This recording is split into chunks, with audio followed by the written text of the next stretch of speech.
That's Enough, High 97, DJ Enough. I'm your girl Unique, and I'm here with Brian Angel. Hi. Why you just say hi like that? I don't know. How are you? Okay.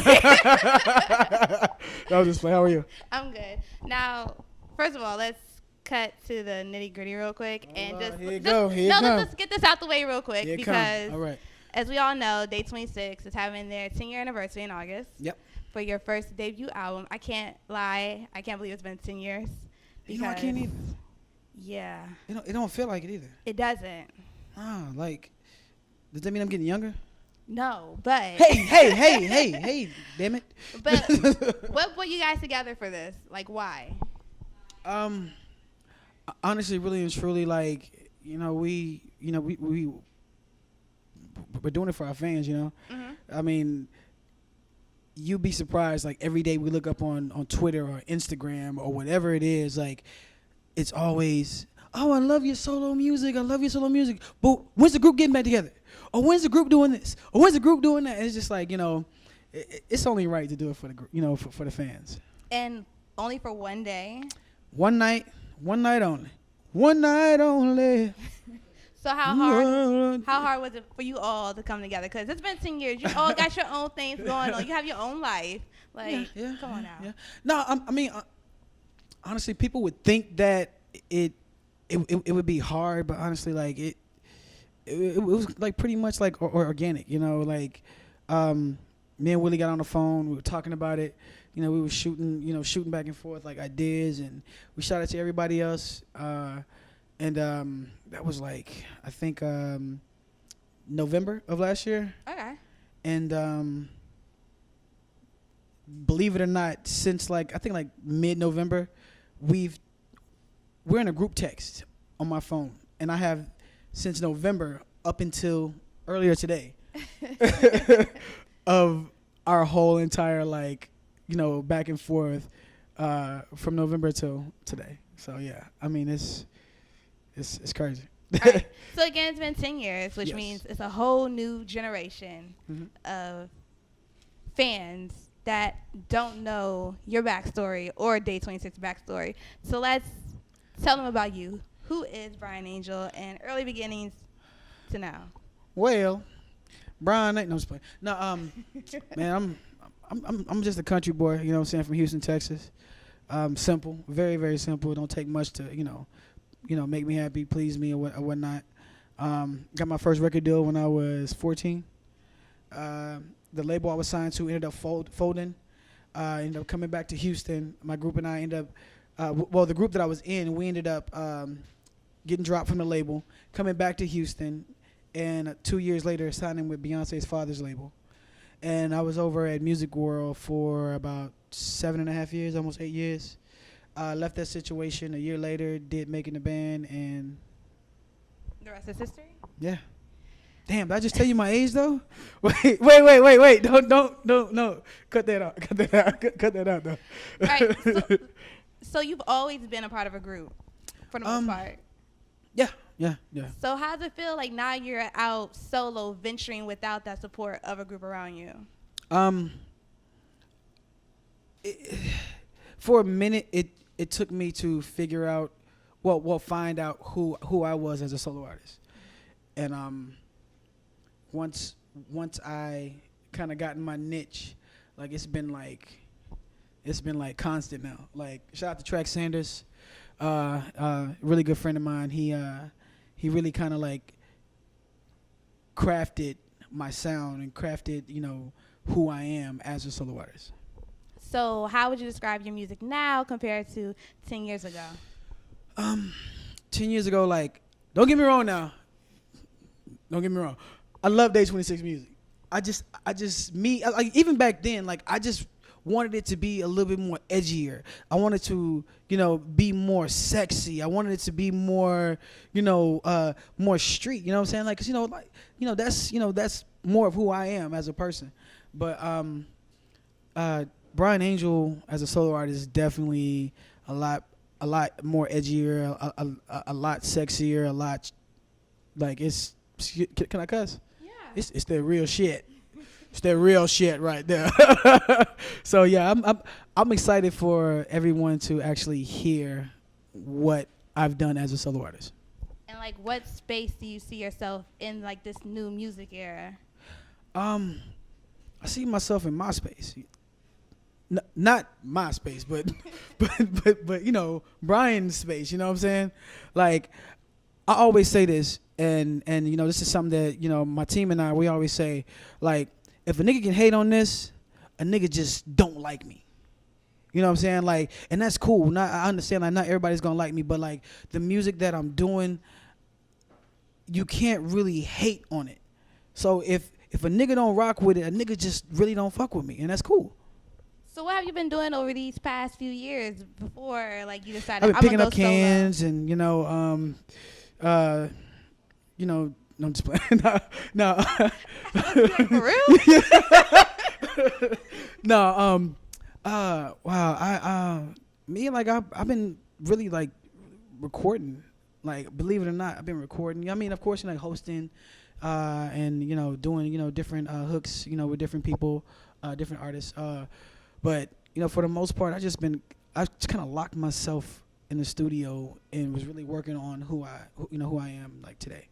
So like now, is it easier compared to back then? Because you have this whole digital space that you can promote yourself on and get yourself out there versus I think back then when it was like, I need that record deal. damn, to you help say, me hold up, get stop, there. wait, stop. Back then, like, you make it It's seem 10 like years. 10 years is a long time.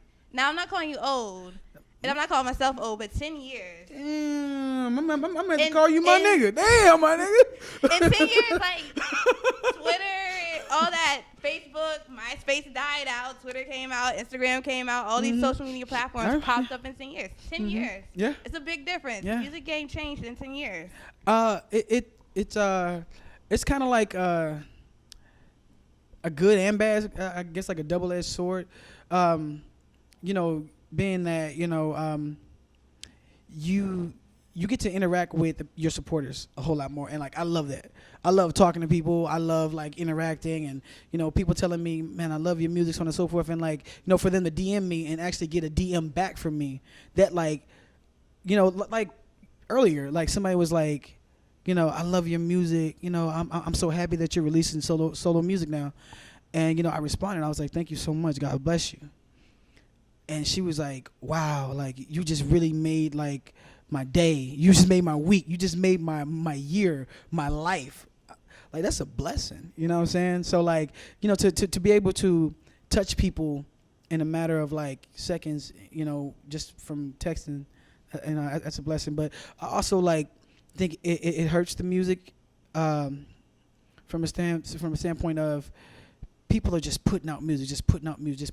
So it's like people are kind of like getting used to that and not like really understanding what's put into the music, like the time, the blood, sweat, tears that are actually put into the music. So like music now is like microwavable. Instead of like allowing people to fall in love with your music, you're not even giving them the opportunity to fall in love with your music because you're, you know, I'm putting this song out. The next, I'm putting this song out. Sorry, I didn't mean to touch your leg. Sorry about that. You know, please don't. I don't need any problems. But like, so like, I mean, it's kind of like a gift and a curse. So how do you keep your art and your music from drowning in all this wave? I just stay true to myself, you know. And I mean, our fans are like amazing. Like, our fans kind of, you know, keep us where we're at. You know, they always support. You know, whether it's the group or individual. Like, Willie and I were FaceTiming last night, and we're playing each other like songs from our albums and things like that. And it's like, wow, like, this is my brother. And his album is finna be crazy. I was like, yo, we need to start like posting each other's stuff so like we can show these fans that like, yo, we support each other. Cause you know, people really think we don't rock with each other, but like we really do. We genuinely like love each other. When we say we're brothers, like we honestly feel like we're brothers. Cause we have been through so much, and at one point in time in our careers, like we were seeing each other more than we were seeing our own family. You know, so. So I know like a lot of people, after, let's say their deal or their situation doesn't go as they planned and hoped and dreamed, a lot of them don't bounce back. how are you able to bounce back and keep pushing? Like, I can still do this even without this machine behind me. Um, People tend to like think, oh, you're not rocking with Diddy, oh, you fell off. Like that's where people like go wrong. Like no man makes someone's career. I mean, I'm thankful for the opportunity because you, him choosing me to be a part of something that was so great, like really kind of opened doors that I can still walk through those doors that that were open because of me being in this situation. But I I, I don't think it necessarily means that artists nowadays like need those machines because of Instagram, because of Twitter, because of Facebook, so on and so forth. You're able to just a click of a button, able to contact hundreds of thousands of people. Like you really don't need that machine, like people would think. But like people like to think, oh, he not rocking with Diddy anymore. He fell off. All right, so R&B. R&B is, I feel like, in a different state than it used to be back in the day. And it's not getting as much, I feel like not as much as support as it used to back in the day, mainstream support and all that. How do you battle that as an R&B artist? I just feel like music nowadays is so like hip hop driven. I mean, and not a knock to anybody that's doing it, but like, since when has it been cool to do drugs? You know what I'm saying? Like, since when has it been cool to like disrespect women, like just outright, like blatantly, like disrespect women? That's like never been cool to me. But like I feel like the younger generation, like it starts in the home. Parents aren't raising their children the way they used to raise their children. So like, it's a result of the music is a result of parents not taking care of their business in the household. It's just my opinion though. I mean, it's almost like women. I mean, dudes are afraid to be in love now, and women just want to be just as hard as men. Like, I don't get that. I don't want to take no strong ass, hard ass woman home. I want to take a soft ass woman home to my mama. You know what I'm saying? Not no woman that got more tattoos than I do, and what I'm saying, like smoke more weed than a little bit. Like that's not cool. Like, I don't know. Music is like just kind of weird to me right now. Let's go back. So we all saw how it was for you guys coming up under Diddy, and you said that you were under Matthew Knowles for a while. Yes. What was that like being under the guy that helped, create B and who she is, and how was it bit different from being under Diddy? I can honestly say, like, being under Matthew, that's where I learned the most. I learned like the business side of the music business. I learned the touring part. I toured, being over there. With Genuine, Jagged Edge, Avant, Joe, Brian McKnight. We toured with Destiny's Child before, like things like that. So like I learned the most from that situation, and I think that it prepared me for the whole making the band situation. It kind of like almost like kind of groomed me for what came from the whole making the band situation. And Houston had its own culture. Yeah. So growing up in Houston, How you know I'm from Houston? You been stalking me? No, you said this earlier. You been reading up on me? I ain't say nothing about no Houston. Yes, you did. You been. Yes, you did. I'm gonna have to watch you. Go ahead. Like, that influence, like you have the what's it called when it's like the slow screw music. Screw. Yeah. Drop screw. She said, what's it called when you slow? Yeah, I was gonna try to like do it, but I she really slowed down. No, you slowed down. Go ahead. No, I'm sorry. Like, you have that sound. You have the sound of the church. You have It's definitely. it's like a colorful culture, and it's a culture in its own. Like, I know in Houston, a lot of artists, they don't need to leave Houston to be successful. Like, they could stay there and make a career for themselves? Yeah, I mean, yeah, you can, but I love my city. I love it. It's, I got it tattooed all over my body, like three different places. But I mean, at the end of the day, like, I feel like we have the crab in the bucket syndrome. People are very selective in who they support, or if one person is doing something really great, their movement is great, everything, like, people will automatically kind of shun or turn their back on that person because they're doing their own thing. But I mean, I love my city, and I think that instead of being the crab in the bucket, let's be the climb to the top of the ladder and reach down and grab the next person, and that next person does the same thing, and so on and so forth, so on and so forth. We should pull each other up instead of pulling each other down. So this project you're working on, talk about that. Like, what's it about? Wow. Well, the mixtape hosted by Don Cannon. It's entitled Daybreak, the Appetizer. It's basically the album before the album. It's just to kind of give you a sneak peek of who Brian is at this point in time in my career, my life, everything. Daybreak. Now, when I think of Daybreak, I think of, like, all right, got Day 26, Daybreak. I'm breaking away from this whole Day 26 break. Yeah. That's the whole purpose of it. Yeah, pretty much.